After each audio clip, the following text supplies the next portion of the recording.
মহোদয়দেরকে অভিনন্দন জানাচ্ছি আজকের এই টুর্নামেন্টকে ঘিরে আপনাদের মূল্যবান সময় দিয়ে আমাদের এই অতিথি মঞ্চকে আলোকিত করবার জন্য রেখেছেন এখন পর্যন্ত দলের পক্ষে।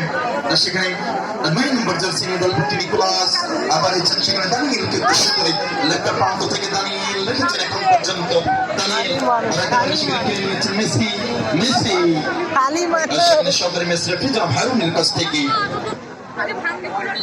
সেখানে সিদ্ধান্ত এসেছে গোল মাঠের বাইরে থ্রোইং সেখানে আর্মি একাদশের অনুকূলে এখন পর্যন্ত 1-0 বলে অগ্রগামী।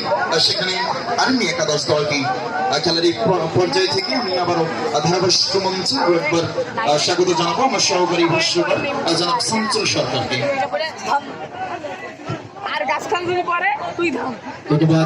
একটু আগে আমাদের খেলোয়াড় জার্সি নাম্বার 4 বেচারা ওই বেচারার উপরে যেভাবে বসেছিলেন মনে হয় ওই বেচারা সোফা, মনে হচ্ছে সোফার উপরে বসেছিলেন। ভিডিওটা অবশ্যই আমাদের